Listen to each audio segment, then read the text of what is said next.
Welcome, ladies and gentlemen, to the Omniverse of Nick, and Part 6 to the Mcqueen Walking Dead crossover story. I'm your host, Nick, and before we get into today's episode, be sure to smash the like button, subscribe to the Omniverse of Nick, and comment your favorite story, part of a current story, or future requests for stories or reviews or general discussion so you can see your stories and discussions maybe pop up on the channel in the future. With all that out of the way, let's get into Part 6 of the ongoing Lightning McQueen Walking Dead story. Last we left our characters, they were on to the Green Farm and going with McQueen leading the way and Shane leaving the group to save Carl's life, and the Green family approaching from their porch to see what's going on. Herschel can't tell if he's getting way too senile or if he's high or something, because it looks like he's seeing a sentient car driving towards his farm. But his main concern is the man who seems to be a cop running with an injured boy. And he wastes no time in making that his top priority. So, like canon, everything so far with Carl getting fixed or healed or whatever you want to call it goes the same as it did. Except Otis is the first one without Shane there to mention going to the hospital to get things to help out Carl. And that's just it. That's the big thing. Without Shane there, what's going to happen? Since he has left the group, which we're going to get into a major thing with him later down the line, that's the big thing. Without him, who's going to go with Otis to the hospital? Because he can't go alone. That would basically be a suicide run, knowing how Otis went even with Shane. Lightning McQueen wastes no time in saying that he wants to be the main one and that he wants to help out his best friend, his son, and he wants to be able to do this. And Rick is definitely very surprised once again at Lightning McQueen's charisma and him wanting to do this. And he does agree that this would be a very good decision. But he wants McQueen to do something else. He wants McQueen to go get Lori because she needs to be with her kid and everyone else and bring them here. At least the people that he can. And he even looks down while he's saying this, knowing how sad McQueen's going to be because he won't be able to go and do what he wants to help out. But he says to McQueen, he's still helping out, even if Rick isn't asking him to go to the hospital or the school, whatever. McQueen is sad about it, but still happy that he gets to help out Rick, even if he's not directly going to the school. He's still helping out in a great way to get Lori and the people that he can here, and whoever else would be helping him get the people to the farm. So with that, he drives off really fast and proceeds to get everyone that he can and bring them to the farm.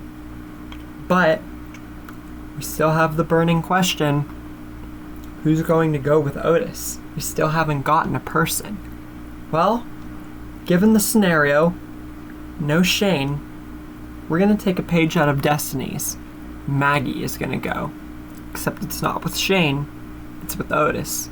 She speaks up about it and says she's the most likely one. Not only is she fit for the job, and she knows where it is just as much as Otis, but there really isn't anyone else. There really isn't a choice. And they haven't got time, especially on Carl's case. She will make sure to come back alive with Otis, with as much, even more than what they need, and assures her father of this. Herschel definitely is against this, being it's his kid, but he does really not see another way to get this done. And Maggie is right. So, he allows it and says that Maggie and Otis better come back alive. And it doesn't matter how much they get, they just need to get enough so that they can get this procedure done, and they need to get it fast. So, Maggie and Otis make haste, and they make their way to the school to get what they need. And with that, Mcqueen and Beth, or whoever else would be at his disposal alongside him, return to the farm with Lori and everyone else in tow, because you can't expect Mcqueen to get everybody. He would get close to everybody, but it's not likely that he would be able to get everybody. Now, at the school, sorry I called it a hospital earlier, Otis and Maggie get what they need. Even more so because it would be Maggie instead of Shane. So, yeah, think it'd be likely that they would get more than what they originally got, depending on how much more specifically would be there. But, even after all this, Otis knows that he would slow Maggie down, and being that it's Maggie and not Shane, Otis decides to sacrifice himself for Maggie to be able to get away. And I don't think that Maggie would hurt herself as much as Shane did. So, Maggie just stares and shouts in utter pain and frustration as Otis sacrifices himself to save Maggie and get her out of there. So, Maggie returns, heartbroken and tearful as she returns to the farm and has to break the news to everybody that Otis sacrificed himself for her. And it would be true this time, unlike Shane's lie. So, Maggie would have no reason to lie because it actually happened. And Herschel says not to say anything to Patricia, and they go along, except it would be a much different circumstance and situation, being that it's Maggie and not Shane, and the way it happened would be much different, obviously, to what I just said. Mcqueen really is angry at himself for not going and just going himself. He could have gotten them both there, and they would have gotten out with Otis alive. He feels really guilty and responsible, even if he did something good. But Lori says to Mcqueen he needs to stop beating himself up for every little thing because it's become a pattern. Even if he had gone, something bad still could have happened. The school was overrun. Even though they've dealt with hordes, Lightning McQueen's never dealt with very big hordes, especially like with him and just a few people. They've had groups. That's why Mcqueen has been lucky. And he needs to stop beating himself up because they're still here and Carl will get out of it alive. So even if Otis is dead, that's a sad thing. But Mcqueen got them here, got Lori to see her kid. Good came out of it. And Otis's sacrifice ultimately meant that not only is Maggie still alive, but Carl will come out alive too. So she assures Mcqueen that everything's alright and he needs to chill and control himself. And Mcqueen, he sees a lot of Sally in Lori. I mean, it's like a on that because Lori is definitely a lot different than Sally, but she makes sense, at least to him. And sure enough, Carl makes it out alive, even better because of how much more Maggie and Otis would have gotten. And Rick gives Carl the hat, like canon. But now that there's actually a given opportunity and much different circumstances, Rick finally catches on fully and completely, rather than before where it was just small nods, that Shane still is nowhere to be seen. And Mcqueen, he's starting to pick up on it too, along with several others. He even notices and says it to Rick that it's true. The whole time, even when he went to go pick up everyone else, the people that he could, Shane was still nowhere to be seen ever since the church, pretty much. And Lori overhears this being near them, and she is surprised at this, but also she noticed it too. Ever since they went past the church and everything, they haven't seen him. But Mcqueen, he sees this as an opportunity to say something that he had been holding back specifically because of Shane being near them. So, with Shane obviously supposedly left the group, No one said so yet or deduced it, but Mcqueen finds it a perfect opportunity, deducing it for himself that he could have just left, and says that he needs to tell Rick something that he avoided telling him for quite a while now because of Shane being around. And Rick is surprised, but he urges Mcqueen to spit it out.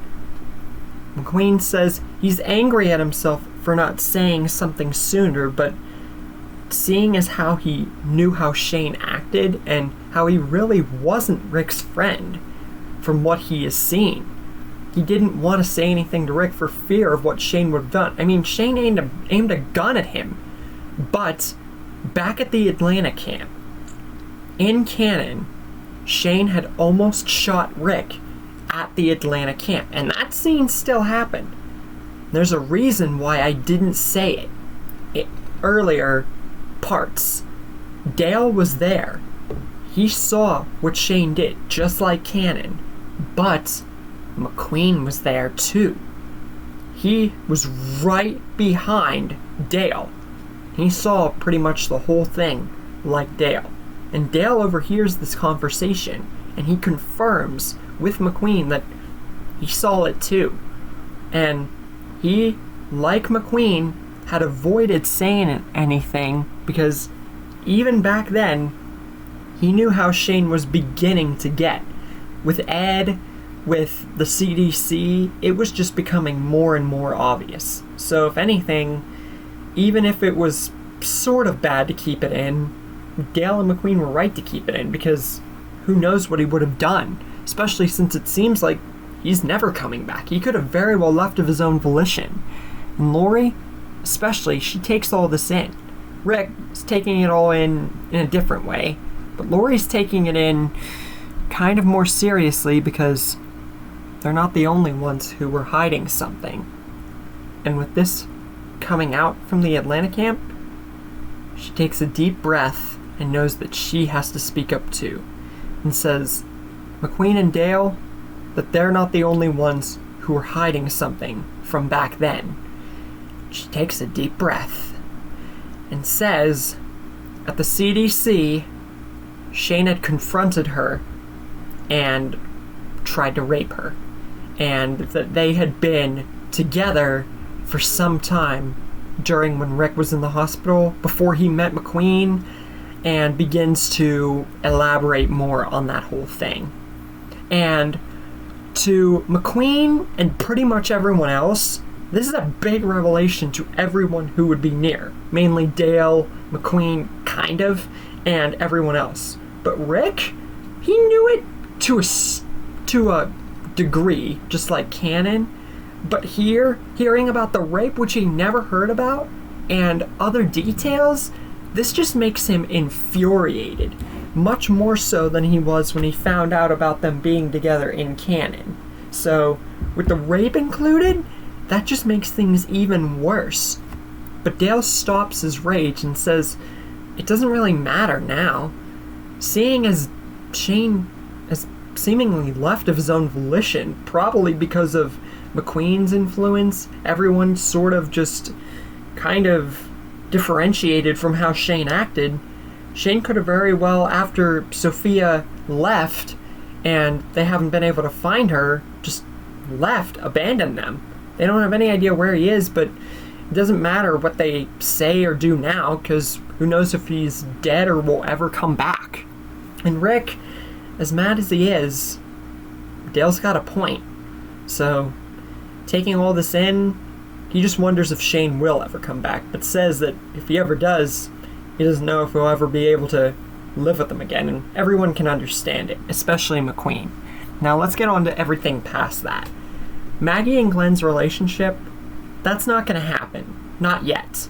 It's going to happen a little bit later, not too much later. It's just going to happen a little bit later than it did, like a few episodes, something like that. Because Maggie would still be reeling from seeing Otis die firsthand, and that would sit with her and affect her getting into that relationship beginning with Glenn. And we all know how that went in the comics and in the show, mainly the show, because I'm not a comic person, as you guys know. So she would still begin to have sort of feelings for Glenn, but they would take longer to unfold because of Otis and you guys know how that would go in that situation. Jim, something interesting happens with Jim. He begins to see things and have another dream, but this time it's about the barn right down from them and a bunch of walker bodies, specifically a little girl. But he doesn't say anything yet, just like he didn't back at the camp. Meanwhile, Daryl still vows to find Sophia with every fiber of his being, and Merle, he agrees to help out his baby brother, but he's much more hesitant about it, especially since he's still around. He's got a knife hand like Cannon, he's been around since the start pretty much, and Lightning McQueen's changed him, but he's still old Merle and doesn't believe that Sophia's still alive. Sort of like Shane, but much more dialed down. And I mean, he's got a point, but we all know all too well about the whole situation. And yeah. Meanwhile, Lori finds out that she's pregnant, and Rick continues with everybody to hunt down Sophia the best way that they can, with little success, as we know. But it's much different given the people and how they would go about it. Kind of. They would pretty much have the whole thing, except it would be different pairs and different ways of looking. Daryl and Merle would keep Daryl from falling and everything. And the funny thing is, he would be around and it wouldn't be a hallucination, so that would definitely change things up a lot. But he wouldn't be the same old Merle, because Mcqueen would definitely have changed his influence and made him kind of not so much gooder earlier on, but sort of better. Herschel would begin to grow skeptical of the group in some aspects and start to pay more attention to Mcqueen being around, but still not really paying attention to his existence. Glenn and Maggie would finally begin to hook up, and Glenn would find the barn with the walkers, and he would tell Dale about it, just like Cannon. After that, we get the whole Glenn and Maggie at the pharmacy scene, except it would be much more Maggie being madder at Glenn, not for spilling the secret, but just because they aren't totally together yet, because like I said, taking a few episodes longer for them to get together. Soon enough, Glenn would spill the beans to everybody about the barn, and Mcqueen would get very angry about the whole prospect of them being around here, and saying that they should just go at this point, especially if they've got a danger. Or, better yet, just bust down the barn and see what's truly in there, how many walkers are in there. Maybe Sophia's held up in there or something, but they either need to just take them all down or leave, honestly. He doesn't know why they're still here, and he doesn't know. And he's making a good point, and Rick understands this, but he still stands by the fact, like Cannon, that this is Herschel's land and that he'll talk it over. And this would be a much better conversation than when Shane was around, because there was much more tension. But with no Shane, it wouldn't be as tough or tensified as it was when Shane was around in Cannon. Sure enough, Rick talks to Herschel, and them taking the snap poles and luring the walkers into the barn, that would still happen. Except one big difference. Merle would be the one replacing Shane, but he wouldn't hand out guns, he wouldn't find Dale, because Dale would have no reason to take the guns out into the woods, being Merle is a lot different than Shane, and a lot different than his Cannon counterpart, especially being around the group and Lightning McQueen's influence. And he wouldn't be like Shane at this point in the story at all, because of all of what I just mentioned. But he would say much of the same as Shane did, except much more dialed down, still take out the walker that Shane did, saying almost all the same stuff. Rick would get mad at him, not as mad, but Merle would say, "Officer Friendly, I'm just doing you a service. In fact, I'm doing everyone a service. Taking care of a threat that we should have a long time ago." And we can very well expect Merle to have done this, especially since I've never included it, nor have we ever really gotten a situation like this, but hey, it's Merle. What more could you expect? And Lightning McQueen, he agrees with this, and Merle would have done this a lot softer than Shane, but he still would have made almost the same amount of sense. he would have still been nicer about it than Shane. And Mcqueen would agree with it full on. They should have done this or seen it or, thought of this sooner, especially since it was right in front of them all along. And Mcqueen says to Herschel and speaks up to him directly that they need to take care of this and they don't want to leave. He doesn't want to leave. They just want to make Herschel see sense of what's actually going on.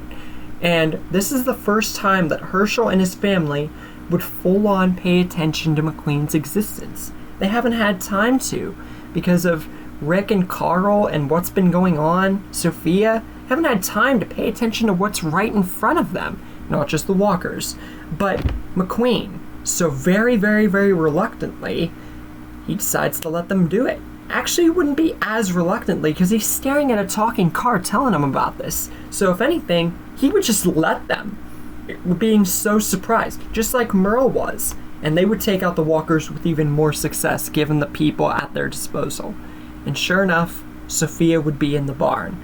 And Rick would put her down just like Cannon. Except it would be almost more impactful, possibly just a tiny bit more, if not around the same amount of impactfulness given the different amount of characters. The reason I say more impactful is because Merle, he would feel much more remorse than Shane because even though he didn't bust down the barn and he wasn't as ruthless as Shane was, it would still impact him because he's responsible. He's the one who almost pretty much started this, even though Mcqueen was on his side and he kind of sparked it. But Herschel, even though he doesn't truly blame either one of them for this, he still finds the whole concept of a talking car completely ridiculous. But if anything, it helped kind of open his eyes, and he should have paid attention to it sooner. If there's a talking car and everything, as ludicrous as it looks and sounds, then the whole Walker deal, what Rick explained, it really actually makes sense to him now. And he actually apologizes and actually starts to make sense to him. It'd be a much more different Herschel a few episodes early. And Rick explains the whole story about Lightning McQueen to Herschel and his family, especially Herschel, and says Lightning McQueen means absolutely no harm. But Herschel, even though he wants to believe this and is listening, he's still reeling over his family, and his mind is all over the place and discombobulated. So he still goes to the barn to think all this over. Not so much as canon, but still to a good degree. Meanwhile, Beth still goes into the catatonic shock. Lori tries to help out. Given a different Andrea since Amy is alive and much different circumstances, that means that the whole Beth situation would be dealt with a lot smoother. And Lori would still go to Daryl to try and get Rick back and Glenn, but Merle would be alongside Daryl, and that would make the situation different, especially considering there's not as much tension or hostility, but Merle would still snap at Lori for the whole thing, feeling that him and Daryl are both, they've done way more than enough, especially with the whole McQueen thing. So if anything, it would be around the same hostility as Daryl gave Lori as canon, if not maybe a bit more so because Merle's around. Meanwhile, like I said, Rick and Glenn would still go to Herschel, except it wouldn't be as big because Herschel, he just saw a talking car for Christ's sake. So he'd definitely be much easier to persuade to come back. Possibly. We can't tell, especially with Herschel, how old he is at this point in the story. You never know, but it would definitely be easier. Lightning McQueen would be outside, obviously with Rick, standing still trying to blend in as a normal car for walkers or people. But his eyes, out of the corner of them, he sees two people begin to enter the bar. Two people that do not look friendly at all. They have armed weapons, and they don't look like they're going in there to have a good conversation with his friend Rick and Glenn and Herschel. He has a choice to make. Ride in there and save his friends, especially Rick, or stay and see if they can handle themselves, especially if there's more people. What will McQueen do? And will it be a good decision or a bad decision, whatever happens next? But that's the end of this episode. What do you guys think will happen next? How'd you like this episode? And what is your favorite part of the story so far? With all of that said, please be sure to smash the like button, subscribe to the Omniverse of Nick, and be sure to comment your favorite part or parts or future recommendations for stories and regular discussions on the channel so you can see your favorite stories or discussions maybe appear as actual things on this channel. But that's all that we got time for in this episode, and I will see you guys in the next part of this great tale.